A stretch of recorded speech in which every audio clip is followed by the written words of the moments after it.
Alors, bonjour. Donc, c'est la troisième vidéo sur les opérations élémentaires. On s'approche. Alors, il faut que je vous dise quand même ce que je prépare. Vous avez peut-être compris, c'est on va essayer de montrer le résultat suivant. Les générateurs du groupe linéaire et du groupe spécial linéaire. Voilà, le groupe linéaire est engendré par les matrices de transvection et les matrices de cette forme-là. Et le groupe spécial linéaire est engendré par l'ensemble des matrices de transvection. Alors revenons maintenant. Donc là, ce théorème-là, c'est la base. Après l'autre sur l'm du pivot. Donc, soit une matrice inversible, alors il existe une suite finie de transvection sur les lignes de A, transformant A en une matrice de cette forme-là.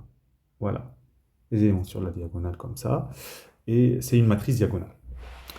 Et donc, autrement dit, il existe une suite finie de matrices de transvection, T1, tac, tac, tac, jusqu'à Ts, de matrices de transvection, telles que, voilà, cette matrice qui est là, c'est le résultat en multipliant notre matrice A de départ par T1, T2, tac, tac, jusqu'à Ts. Allez, on va montrer ce résultat par récurrence sur n. Si n égale 1, il n'y a rien à démontrer, il y a un seul élément, c'est le déterminant, c'est tout. Maintenant, on va prendre n supérieur ou égal à 2 et on suppose le résultat vrai au rang n-1. Alors, je prends une matrice A de rang n, alors c'est pas de rang, alors attention, elle est vraie, supposons le résultat vrai au rang n-1. Hein, et je prends une matrice A de taille n, voilà. Alors, par le lemme du pivot de Gauss, il existe une suite de matrices finies de transvection sur les lignes de A, transformant A en A', où A', c'est cette matrice-là. J'ai un pivot ici, non nul, et une matrice A1', et quelque chose ici, un 0. Alors, maintenant, l'idée qu'on va faire, c'est que on a envie de passer à l'hypothèse de récurrence, mais pas tout de suite. Pourquoi? Parce qu'il faut un petit peu, il faut libérer ce A11 là, cet élément-là, il faut le transformer en 1. Parce que je vous rappelle, c'est ici, là, ce qu'on veut montrer, 1, 1, 1, et le dernier élément déterminant de A. Donc, on va appliquer les transformations. Donc, les transformations qu'on va faire, c'est L2. Donc, alors, je peux vous donner un exemple. Si je veux transformer, je vous conseille de faire un exemple simple pour comprendre cette opération. Donc, je veux transformer en 1, alors que là, il y avait A1''. 1, 1, 1', pardon. Donc, ce que je vais faire, je vais faire un exemple peut-être à côté. Je prends 3, 2, 1, 0, 4, 5, 0, 6, 7. Ce que je vais faire L2, c'est L2 plus L1. OK? Donc, première ligne est restée fixe. La deuxième, là, j'obtiens 3, 6 et 6, 0, 6, 7. L'objectif maintenant, vous voyez, c'est que la première ligne maintenant, ce que je vais faire, c'est que je vais faire L1, je vais faire quoi? Ça va devenir L1 moins 2 tiers L2. Pourquoi? Parce que si je fais L1 moins 2 tiers, L2, ça va faire 3 moins 2, ça fait 1. OK? Et 3, là, je vais faire moins 2, là, ça va faire quoi? Ça va faire moins 3, 6, 6, 0, 6, et puis 7.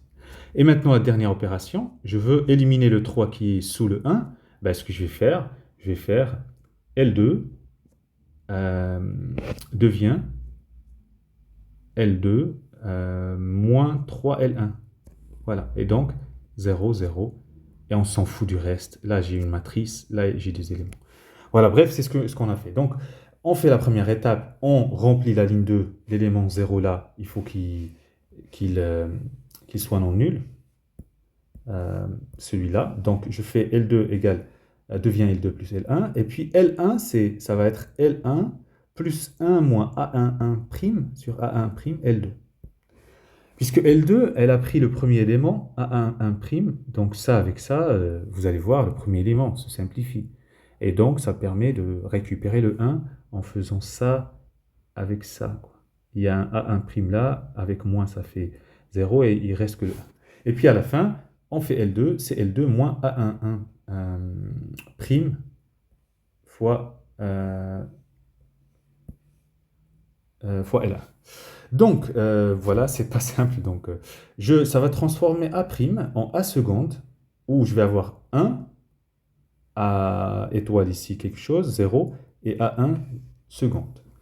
Et donc, maintenant, on va appliquer l'hypothèse de récurrence à A1 seconde. Il existe une suite finie de transvection sur les lignes de A1 seconde, transformant A1 seconde en B1 seconde, où donc on va avoir cette forme-là, tac, tac, 1 est déterminant. Donc, on va regrouper les idées. Donc, on obtient ainsi une suite finie de transvection transformant A en cette matrice 1, 1, 1 et déterminant de A. Et j'ai des éléments là, attention, hein, j'ai des éléments là qui sont là encore. OK?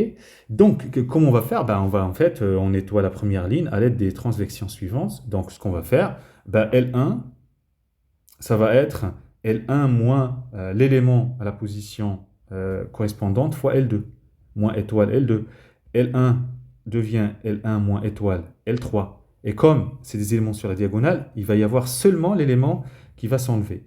Et jusqu'à n-1, et puis le dernier, il faut juste faire étoile sur déterminant de A, puisqu'il n'y a pas 1, et on a le résultat obtenu.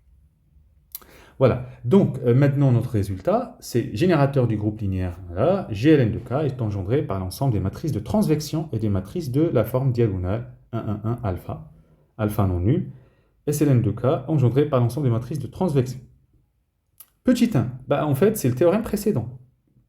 Quelle que soit la matrice A dans GLN de K, il existe une suite finie de transvection, tac, tac, tac, telle que, en appliquant T1 jusqu'à TNA, on obtient cette matrice. Voilà. Et donc, voilà, votre matrice A va être produit d'éléments de transvection et de matrices de la forme souhaitée. Alors, la deuxième question. SLN de K, c'est l'ensemble des matrices inversibles de déterminant 1.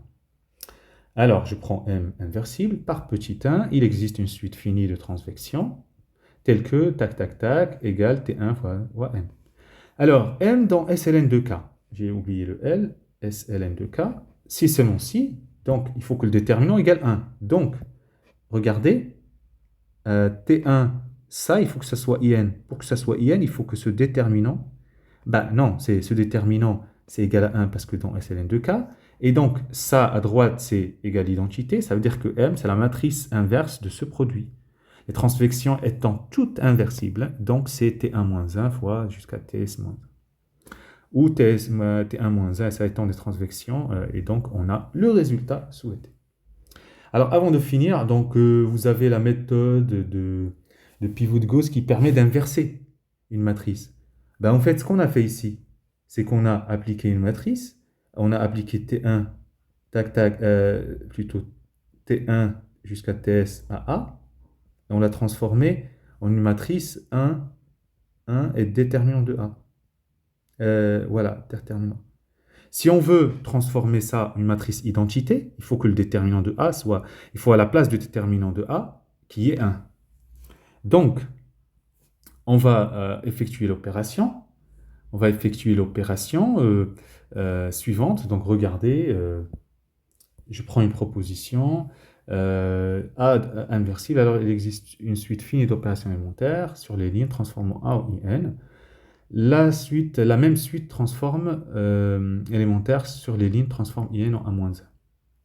Donc, c'est ce que j'étais en train de dire. D'après ce qui précède, on a une matrice comme ça.